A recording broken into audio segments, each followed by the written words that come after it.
বাংলাদেশে চলমান হামের প্রাদুর্ভাব ও মৃত্যু ঝুঁকির প্রধান কারণ টিকাদানের অভাব, অপুষ্টতা এবং জন্মের পর ৬ মাস পূর্ণাঙ্গ মাতৃদুগ্ধ পান না করানো। বাংলাদেশ শিশু হাসপাতাল ও ইনস্টিটিউট এবং আইসিডিডিআরবির যৌথ গবেষণায় এই তথ্য উঠে এসেছে।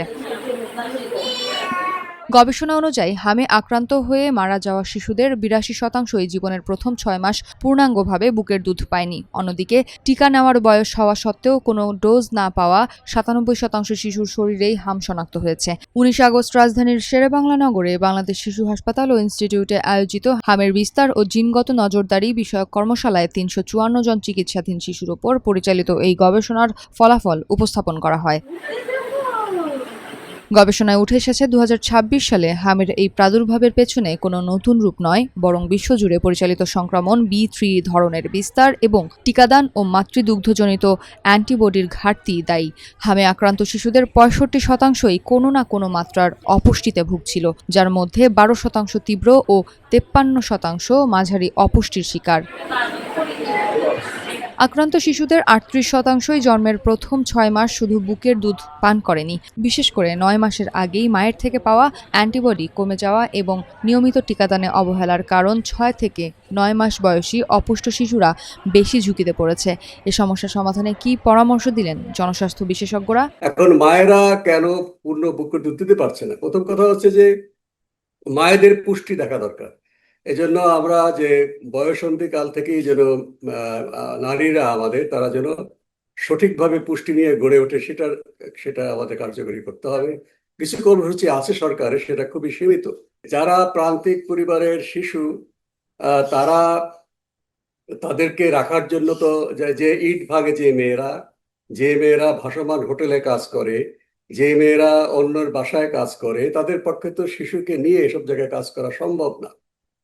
সেক্ষেত্রে এক্ষেত্রে অবশ্যই সামাজিক এবং সরকারি দায়িত্ব পালন করতে হবে যে একটা কমন শিশু দিবা যত্ন কেন্দ্র যেখানে প্রান্তিক মায়েরা সামান্য খরচে বা বিনা খরচে তাদের শিশুদের রাখতে পারে, তাহলে সে যখনই শিশুকে দুধ খাওয়ানো প্রয়োজন সেটা পারে। বাংলাদেশ সরকার একটা আইন করেছে যে শিশুর যে ৬ মাস পর্যন্ত বুকের দুধ খাওয়াতে হবে এক্সক্লুসিভলি একমাত্র তাদের জন্য মাতৃ ছুটি। কিন্তু এই সমস্ত যারা ক্যাজুয়াল শ্রমিক বা অনানুষ্ঠানিক কাজ করে, বাসা বাড়িতে কাজ করে, ওরা তো আপনার এই মাতৃ ছুটিটা পায় না। এটা সরকারি চাকরি যারা করে বা বিশেষ কতগুলো প্রতিষ্ঠিত বেসরকারি সংগঠন বা বহুজাতিক সংগঠনে এরকম ৬ মাস মাতৃদুগ্ধ পানের সেই ছুটি তারা পায় এবং ২ বছর পর্যন্ত বুকের দুধ খাওয়াতে হবে বাড়ির অন্যান্য খাবারের সাথে। সেটা না হয় বাদই দিলাম, এই যে প্রথম ৬ মাস তাকে একেবারেই বুকের দুধ খাওয়াতে হবে, এটা যারা বিশেষ করে দারিদ্র সীমার নিচে বাস করছে যে সমস্ত পরিবার, তাদের মায়েদেরকে এ বিষয়ে সামাজিক এবং সরকারি সহায়তা ছাড়া আপনি এই সমস্যার সমাধান করতে পারবেন না। আর ভিটামিন এ ক্যাপসুল তো আপনি ৬ মাসের আগে খাওয়াই না। আমরা ৫ বছরের উপরের বাচ্চাদের ভিটামিন এ ক্যাপসুল খাওয়াই, কারণ এটা তাদের শরীরে এটা কাজে লাগতে হবে বা শরীরে যেন বিরূপ প্রতিক্রিয়া না করে। তাহলে তাকে প্রথম ৬ মাস মায়ের দুধ থেকে ভিটামিন এ পেতে হবে এবং ৬ মাসের পরে মাছ, মাংস, দুধ, ডিম থেকে পেতে হবে। একটা ভুল ধারণা প্রচার করি আমরা কেউ যে লাল শাক, রঙিন শাক, সেখানে ওটা হচ্ছে ভিটামিন এর দ্বিতীয় বা সেকেন্ডারি উৎস। কিন্তু আপনি যদি লাল শাক খান, সেই শাকটা যদি আপনি তেল দিয়ে রান্না না করেন বা মাছ মাংসের সাথে না খান, সেখান থেকে ভিটামিন এ খুবই সামান্য পরিমাণে শরীরে যাবে। কাজেই ভিটামিন এর প্রথম প্রাথমিক উৎস হচ্ছে প্রাণীজ প্রোটিন, যেখানে আপনার এটা উৎস হচ্ছে আপনার এই আমাদের মাংস, মাছ, দুধ, ডিম।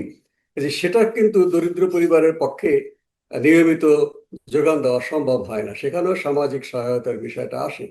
কাজেই এই সমস্যা সমাধান করতে গেলে স্বাস্থ্য সেক্টর সহ সমাজ কল্যাণ বিভাগ, স্থানীয় সরকার বিভাগ, মা ও শিশু মন্ত্রণালয়, এক কথায় পুষ্টির সাথে জড়িত ৩৫টি মন্ত্রণালয় এবং স্বাস্থ্যের সাথে জড়িত অন্যান্য মন্ত্রণালয় সব মিলে কিন্তু সমন্বিতভাবে কাজ করতে হবে।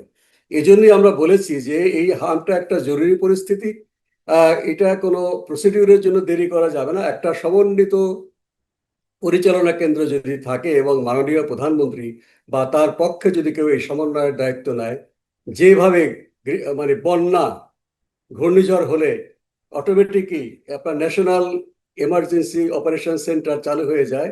মাননীয় প্রধানমন্ত্রী এটার প্রধান, তার পক্ষ থেকে দুর্যোগ ব্যবস্থাপনা মন্ত্রণালয়ের মন্ত্রী কাজটা করে থাকেন।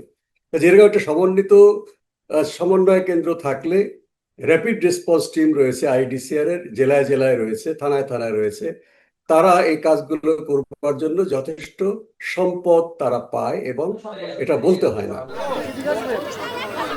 3 মাস থেকে 1 বছর বয়সী শিশুদের মধ্যে আক্রান্তের হার সবচেয়ে বেশি 43%। টিকা নেওয়ার বয়স হলেও কোনো ডোজ না পাওয়া শিশুদের 97% এবং 1 ডোজ নেওয়াদের 92% হামে আক্রান্ত হয়েছে।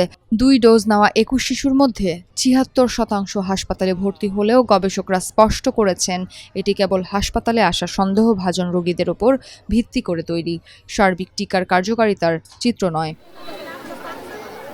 টিকা দেওয়ার জন্য সরকার যে পরিকল্পনা নিয়েছে সেটি যথাযথ ছিল না উল্লেখ করে ডাক্তার মুস্তাক জানান, এখনো পরিস্থিতি স্বাভাবিক হয়নি।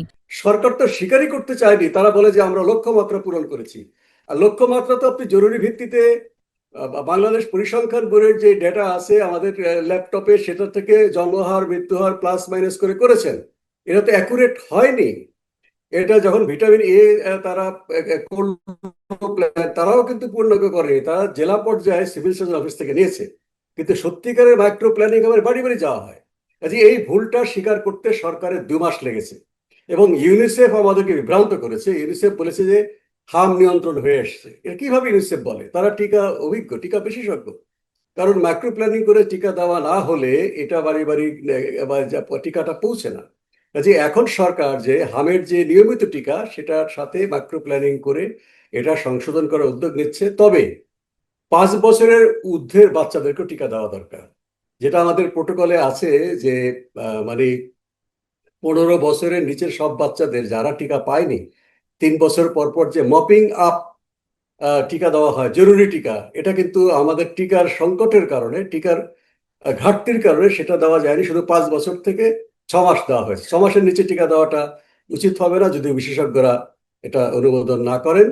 কিন্তু পাঁচ পাঁচ পাঁচ বছরের উপরে যায় তারাও কিন্তু অনেক আক্রান্ত হচ্ছে এবং সেই আক্রান্তের চাপে অনেক মানুষ যদি আক্রান্ত হয় তখন যারা টিকা পেয়েছে তারাও কিন্তু তাদের ইমিউনিটিটা হুমকির সম্মুখীন হয়। আর যা 6 মাসের নিচের বাচ্চারা তারাও হুমকির সম্মুখীন হয়েছে এবং ব্যাপক আকারে 5 থেকে 15 বছর এবং অ্যাডাল্টদের মধ্যে হাম ছড়িয়ে পড়ার কারণে বয়স্কদের মধ্যেও হাম হচ্ছে সংখ্যায়, যাই হোক না কেন এটা একটা চাপ সৃষ্টি করেছে 6 মাসের নিচের বাচ্চাদের। তারাও আক্রান্ত হচ্ছে এবং টিকা দেওয়া হয়নি, 95% কাভারেজ হয়নি। এই সবগুলো মিলিয়ে কিন্তু আমরা দেখছি যে মানে এখনো জরুরি পরিস্থিতির মতোই হামে আক্রান্ত হচ্ছে এবং মারা যাচ্ছে। জানুয়ারির আগের যে স্তর সেই পর্যায়ে কিন্তু এখনো হামটা নেমে আসেনি। কাজে এটা এখনো জনস্বাস্থ্য জরুরি পরিস্থিতি রয়ে গেছে।